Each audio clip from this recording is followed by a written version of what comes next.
ہمارے معاشرے کا ایک بڑا المیہ یہ بھی ہے کہ ہمارا نوجوان فیصلہ کرنے کی صلاحیت ہی نہیں رکھتا۔ سر اسے پتہ ہی نہیں ہوتا کہ اس نے کب اور کیسے کون سا فیصلہ کرنا ہے۔ منفی فیصلہ سازی تو دور کی بات، وہ مثبت فیصلہ سازی بھی نہیں کر سکتا۔ ہمارے ارد گرد کا جو ماحول ہے وہ ہمیں فیصلہ کرنا سکھاتا ہی نہیں ہے۔ اس کا ذمہ دار میں کافی حد تک والدین کو سمجھتا ہوں، جو بچے کو فیصلہ سازی کرنا سکھاتے ہی نہیں ہیں۔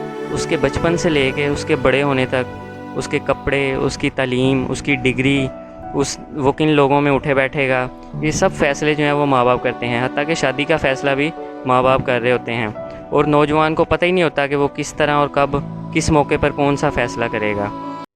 سر زندگی میں منفی فیصلے کب کرنے چاہیے؟ زندگی میں ہمیشہ ایک بات یاد رکھیں، کبھی بھی فیصلہ اس وقت نہ لیں جب آپ انتہائی برے وقت سے گزر رہے ہوں، جب آپ مشکلات سے دو چار ہوں۔ کبھی بھی زندگی کے اہم فیصلے نہیں کرنے چاہیے۔ انتظار کریں، صبر کریں، طوفان جو ہے تھم جاتا ہے۔ طوفان تھمنے کے بعد ہی زندگی میں رمق پیدا ہوتی ہے، اور ہمیشہ منفی فیصلہ جو ہے وہ کم سے کم نقصان پر کریں۔